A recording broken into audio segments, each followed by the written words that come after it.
बिस्मिल्लाहिर्रहमानिर्रहीम। Dear students, अस्सलाम वालेकुम। आज हमारा टॉपिक रदरफोर्ड एटॉमिक मॉडल है।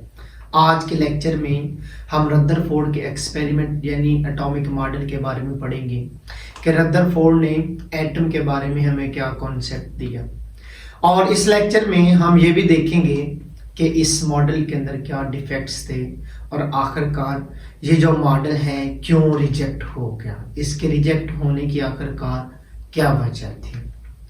तो ये दरअसल जो मॉडल था इसके अंदर रदरफोर्ड ने न्यूक्लियस को भी डिस्कवर किया। तो आइए हम पहले इसकी हिस्ट्री और फिर एक एक्सपेरिमेंट से अपने लेक्चर का आगाज करते हैं। पहले हिस्ट्री की बात कर लेते हैं। तो रदरफोर्ड ने 1911 के अंदर अपना मॉडल पेश किया। तो इससे पहले इलेक्ट्रॉन और प्रोटॉन डिस्कवर हो चुके थे। तो रदरफोर्ड ने क्या किया कि एक गोल्ड फॉइल ली और उसकी जो थिकनेस थी वो 0.04 सेंटीमीटर, यानी इतनी थिकनेस की गोल्ड फॉइल ली। ठीक है, फिर उसके ऊपर अल्फा पार्टिकल की बम्बार्डमेंट की।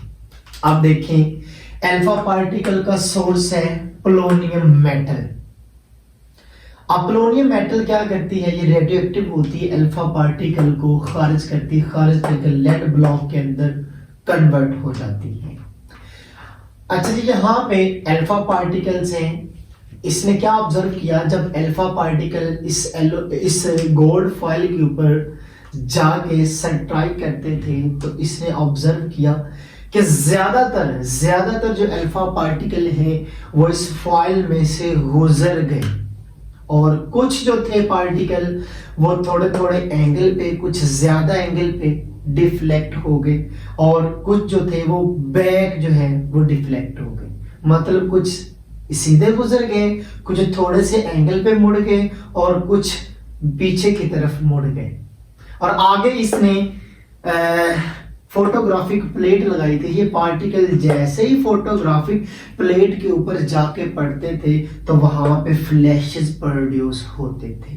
तो इसकी ऑब्जर्वेशन को देख लेते हैं। इसने अपने एक्सपेरिमेंट में क्या ऑब्जर्व किया, most of the alpha particles passed straight undeflected, यानी ये जो सीधी लाइनें आपको नजर आ रही है इससे मुराद है undeflected alpha particle.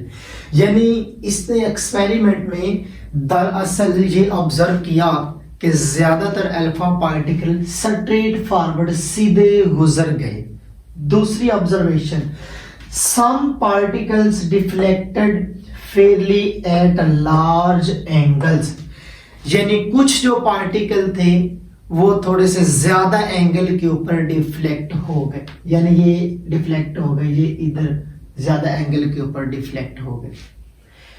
Few particles deflected backward, यानी कुछ पार्टिकल जो थे वो बैकवर्ड डिफ्लेक्ट हो गए थे। आगे इसके रिजल्ट्स देखते हैं कि रदरफोर्ड ने इससे कौन कौन से रिजल्ट्स कलेक्ट किए।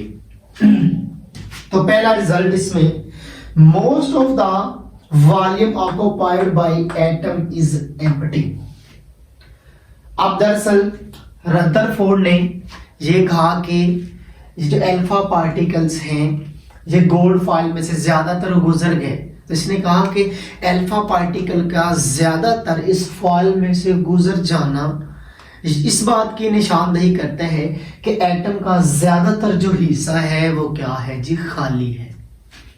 फिर आगे दूसरा इसका result, heavy material in centre has positively charged called nucleus. जब इसने दरअसल ऑब्जर्व किया ना कि कुछ पार्टिकल की डिफ्लेक्शन हो रही है, क्योंकि अल्फा पार्टिकल जो है ना इनके ऊपर पॉजिटिव चार्ज होता है, तो इनकी डिफ्लेक्शन क्यों हो रही है, इससे मुराद ये था कि इसके सेंटर के अंदर कोई ना कोई, इसके एटम के सेंटर के अंदर कोई ना कोई हैवी चीज, पॉजिटिव चार्ज वाली चीज मौजूद है, जिसकी वजह से अल्फा पार्टिकल जो है उनके अंदर डिफ्लेक्शन आ रही है। तो उसने इस हैवी मटेरियल को न्यूक्लियस का नाम दिया। Nucleus is very dense and hard. इसने ये भी कहा कि ये जो न्यूक्लियस है ये बहुत ज्यादा डेंस है, बहुत ज्यादा हार्ड है, क्योंकि इसी वजह से ही पार्टिकल जो थे वो डिफ्लेक्ट बैकवर्ड, यानी वो बैक जो है वो मुड़ गए। Size of nucleus is very small as compare to the total volume of atom. यानी इसने ये भी प्रेडिक्शन कर दी कि जो न्यूक्लियस है इसका जो साइज है एटम के मुकाबले में बहुत ही स्मॉल है। इसकी एग्जांपल हम ये ले सकते हैं, जैसे एक फुटबॉल का ग्राउंड है और उसके अंदर एक सेंटर के अंदर फुटबॉल पड़ा हुआ है। आगे, इलेक्ट्रॉन रिवॉल्व अराउंड न्यूक्लियस। इसने ये भी कहा कि न्यूक्लियस सेंटर के अंदर है, एटम के सेंटर में न्यूक्लियस, और इलेक्ट्रॉन उसके इर्द गिर्द रिवॉल्व करते हैं। फिर एटम इज न्यूट्रल। इसने कहा कि एटम क्या है जी, न्यूट्रल। अब न्यूट्रल की इसने वजह क्या बताई भला, कि number of electrons is equal to number of proton. इसने कहा कि एटम जो है वो इलेक्ट्रिकली न्यूट्रल है, क्योंकि इलेक्ट्रॉन के ऊपर जितना चार्ज उतना ही प्रोटॉन के ऊपर। मतलब इसका ये है कि जितने एक एटम में, न्यूट्रल एटम में प्रोटॉन होते हैं उतने ही इलेक्ट्रॉन होते हैं। इसी वजह से इलेक्ट्रिकली एटम जो है वो न्यूट्रल होता है। आगे, except electrons all the fundamental particles lie within the nucleus known as nucleons.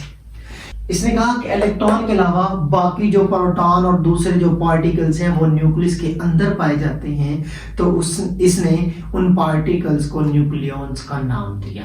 आगे, इस मॉडल के कुछ डिफेक्ट्स हैं। इस तरह से न्यूक्लियस तो डिस्कवर हो गया, लेकिन इस मॉडल के अंदर बहुत सारी खामियां थी, जिनमें से 2-4 यहाँ पे आपके सामने हैं। पहली खामी, बेस्ड, ये जो मॉडल था ये बेस्ड था upon law of motion and gravity which apply to neutral bodies not on charge particles.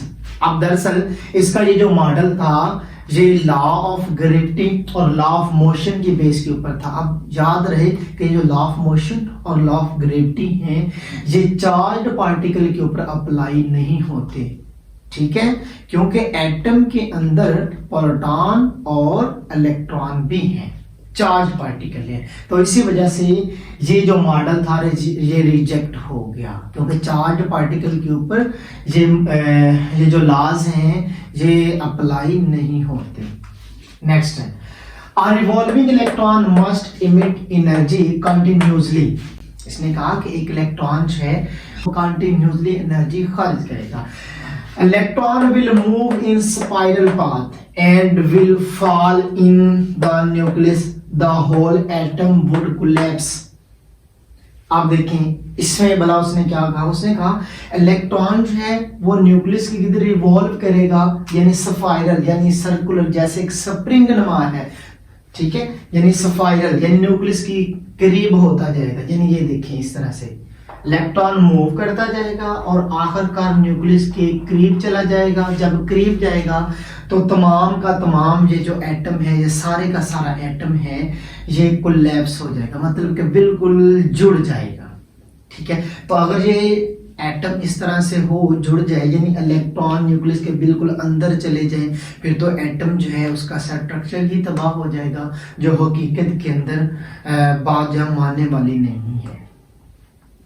Last इसका defect, if electrons emit energy continuously then a continuous spectrum should be formed, but in fact line spectrum is observed. अब दरअसल इसने ये कहा था कि electron जो है न्यूक्लियस के गिर्द क्या करते हैं, कंटिन्यूसली रिवॉल्व करते हैं। जब रिवॉल्व करते हैं तो उस दौरान क्या होता है, एनर्जी खारिज होती है। तो अब देखिए, जब दरअसल उसने ये कहा कि इलेक्ट्रॉन जब न्यूक्लियस की रिवॉल्व करता है तो मुसलसल एनर्जी खारिज करता है। जब मुसलसल एनर्जी खारिज होती है तो कंटिन्यूस स्पेक्ट्रम बनना चाहिए, लेकिन हकीकत में जब एटम को ऑब्जर्व किया गया तो उसमें कंटिन्यूस स्पेक्ट्रम नहीं बनता, बल्कि उसमें लाइन स्पेक्ट्रम जो है वो बनता है। उम्मीद है कि आपको ये लेक्चर पसंद आया होगा। Okay, thank you, Allah Hafiz.